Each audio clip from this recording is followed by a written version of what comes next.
All right. I want to move on to something a little bit lighter.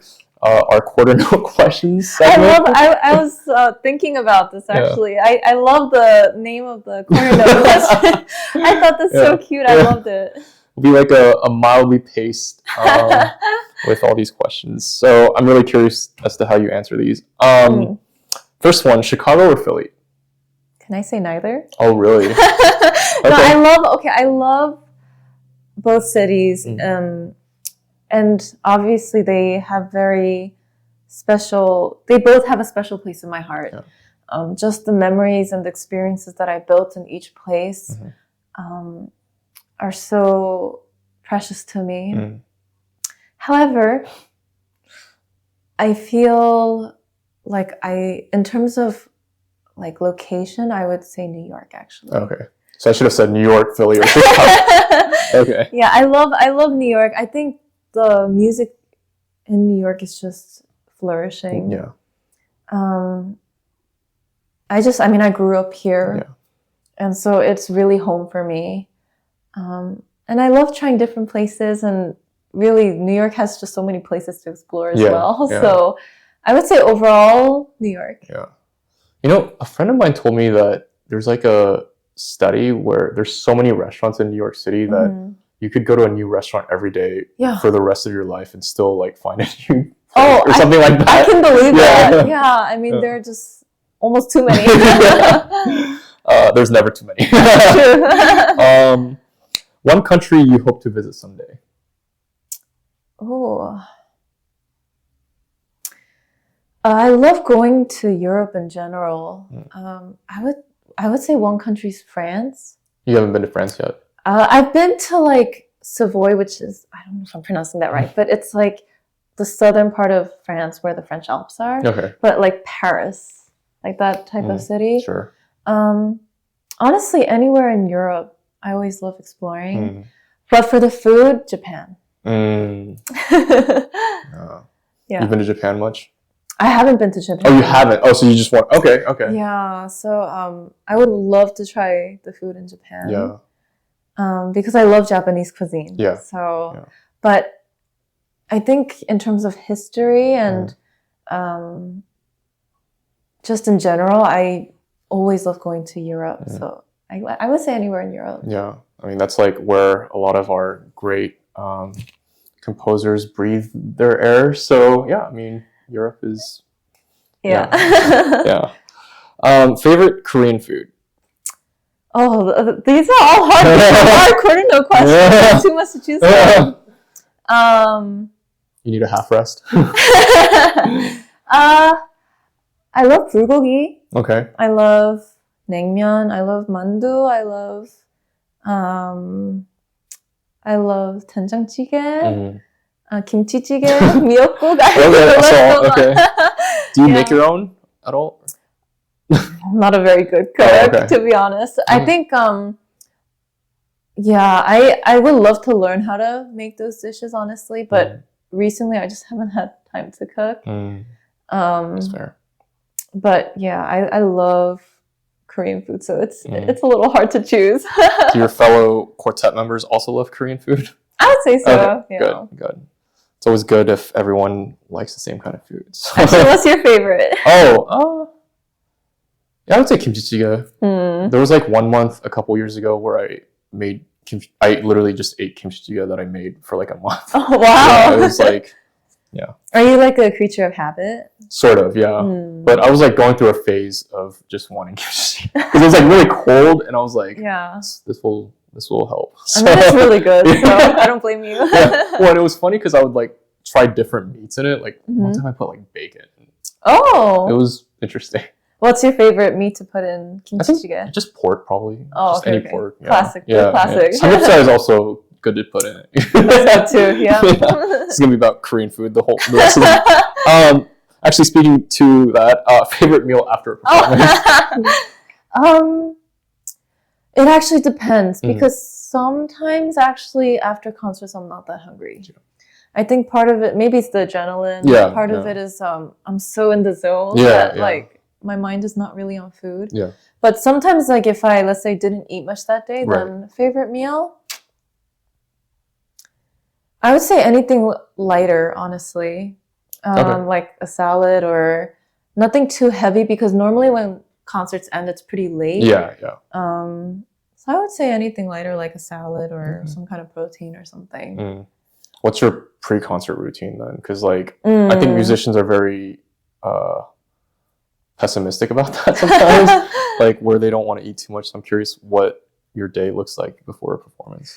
I definitely don't eat much before I perform. Yeah. Because it's uncomfortable to perform on a full stomach. Right. I would say for me, I like to drink something warm and have hand warmers because I'm always cold. It doesn't matter if the backstage is warm. I'm just always cold. Right. And I have a banana. I don't know if it's a psychological thing, but for me, it provides some stamina. And I think in general, pre-performance, I don't like to like talk a lot and like socialize a lot. I like to kind of be in my own space. So actually, even with the quartet, I just kind of I just kind of like to be in my own zone. Okay. And so it gives me the time and the space to focus and not be distracted. Are the others just like goofing off right before a concert? I don't know about that, but I don't know. It's I think in general I like to just have more quiet. Because also that's my way of calming myself down. Because I actually don't like, I've never tried beta blockers, and I'm not wanting to try beta blockers if possible. So I try to find more natural ways, if I can, to cope with my nerves. Yeah. But yeah, I would say generally those types of things. Interesting. First thing you reach for in the morning? I wish I had a better answer, but I guess my phone. Okay. Except, but the first thing I do, I don't like to go on social media when I wake up. That's for sure. I think what I'll usually do is, first the reason why I said phone too is because I don't like to sleep in silence, actually. Oh, okay. So I always play music when I sleep. Okay.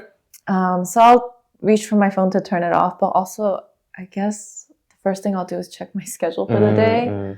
I do like to have a schedule and kind of like a regimen. So it gives me peace of mind just to see it visually. First thing in the morning. So are you listening to classical music when you go to sleep, or? I would say more lyrical classical things. Okay. Yeah. Nothing upbeat. Yeah. That's interesting because I also don't like to sleep in silence, but I usually have like YouTube or Netflix on before. That white noise. All right. Favorite brand of cello strings? Depends on the cello I'm playing on. The only reason why I say this is my quartet knows this too, but there's been a phase of just me borrowing cellos. And so as you know already, the strings that you use really depends on what the cello likes. I think in general, I would say Larson. But it depends on the cello. So even the cello I'm playing on now, the Yargar Fortes actually sound best. Okay. So I would say whatever strings work for the cello. Yeah, I also use Yargar, but I haven't tried the Fortes, so... They're actually kind of hard to get. Oh, really? The D string in particular. The A string's pretty accessible, but the D string's kind of hard to find. But is it that in demand? Or? I think so. But I've been liking those, but I think I also like the Larson Il Canon. Okay. Warm and Broad, and also the Magna Course. So I would say those. If I had to narrow it down. Sure. And I know Versum has been kind of like a thing for people. So some people, it's a love it or hate it. At least from when I asked my friends. But when I tried it, maybe it's the cello I was trying it on. I didn't love it, but they seem like great strings. So maybe it works on another cello. Right. Glass half full or half empty? I would say right now half full. Okay. I think, of course, I have my times when I would say half empty. But I think in general, I try to say half full. Good. Yeah. Early morning or late night practice? Early morning. Oh, really? Yeah, I actually, I think because I feel like I'm the most productive in the mornings. And I get more tired as the day progresses, and especially with, activities going on during the day. I would say early morning. Just, hammering out your scales first thing in the morning? I should say yes. Recently, maybe not. But yeah, no, just having the full energy in the morning is something that I think is good for my practice. So, I mean, they say that your brain works the best in the morning, so I guess yeah. Taking a walk or taking a nap? Taking a walk. Really? I think I don't love taking naps in general. If I do, because I'm just so tired, I'll make it really short. Yeah. But sometimes I feel like it makes me lose focus a little bit. Yeah. So, and I like taking walks because it gets me out of my headspace a little bit, or it makes me think deeply about other things. So it's nice to get fresh air. Yeah. Well, and also, I don't know, like, I don't like taking naps because oftentimes I end up taking too long of a nap, and then like I wake up with a headache, and it just ends up being very counterproductive to what I was. That's happened to me as well. Yes. Yeah. Most nerve-wracking performance experience? I would say when I performed Bach in Finland. Okay. Yeah, it was a really beautiful space, actually. It was in this huge library in Helsinki, but I think it's just because the piece itself is so terrifying. I mean, I love it, which is why I chose to arrange it and play it. Oh, you arranged it yourself? I arranged it, and I actually, it's funny. There's a story. I know these are quarter note questions, but you can take the whole note. But I actually arranged Bach when I was sick with COVID. Okay. And this was during a summer at Meadowmount. And I came home because I was sick with COVID. And I was just in bed. And I felt so unproductive that I was like, oh, well, Bach is a piece that I've always loved. And it goes along with my passion project, which is violin pieces for the cello. And so I was like, well, why don't I arrange the Bach Chaconne? And so I was arranging it while I was sick with COVID. And I go to learn it, and it's really difficult. I mean, I think it's probably, I can say, the hardest piece I've had to play thus far. And I will say it's terrifying because, first of all, people have so many different opinions on Bach to begin with. Sure. But it's also a violin piece, so that makes it even more subjective. And cellistically, it's so awkward. Yeah. And it's so transparent that I think because of all of these reasons, it just felt so terrifying. Yeah. But it was also really, it's interesting. It was terrifying, but also really rewarding to perform at the same time. But yeah, I would say that was really nerve-wracking. How long ago was this? This was about 1.5 years ago. So sometime last year? It was February of 2023. Okay. Yeah. Yeah, and speaking to that, I feel like for all musicians, especially string players, playing Bach is like you're just, it feels like you're going on stage like naked, musically speaking, it's like very like everyone can just see everything about you. So. Exactly. And there are so many like ways of playing it that it's scary. Yeah. But actually I think that's what makes it so beautiful is like obviously you've seen the Mary Magdalena, her what's the word? Her the manuscripts, of course. Or Anna Magdalena, sorry, not Mary. Anyways, and you see that like there's no markings on it in terms of like dynamics or tempo, obviously. Yeah. And so I think Bach really trusted the performer to come up with their own interpretation based on the harmonies that he created. So Definitely. I think in a way it's like there's no wrong way to play Bach almost. Favorite airline to fly with a cello? United. United? Yeah, actually, well, I think for the most part I've been flying United and they've been really accommodating with the cello. So I'd say United. What's your least favorite? American. Yeah. Yeah, I mean, it's just I've had some decent experiences, but I've had experiences where they want the cello upside down, where there are delays with the flight constantly. It's just, it's not my favorite. Favorite Bach suite? To play or to listen? Is it different for both? Yes. Okay. Well, now you have to spill the beans on both. Okay, well, to listen, I would say Bach 6. To play, I would say Bach 4. Oh, really? 4? Okay. Why 4? I think it's quite a charming suite, and actually for me, I love the movements after the prelude a lot. Yeah. It's not that I don't like the prelude, but I love the elegance and the charm of the other movements. Yeah.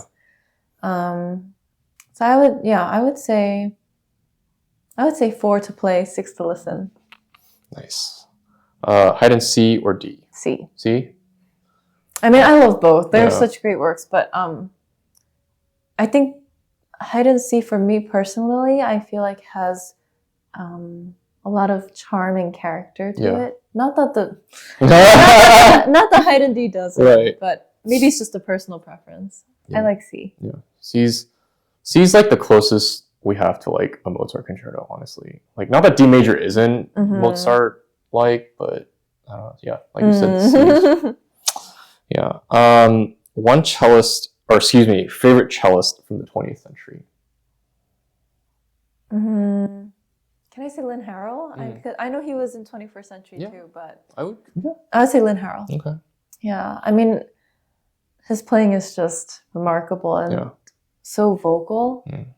And actually, just having had the chance to be mentored by him, I really saw that even more. So maybe that's why I have even more of an affinity for his playing.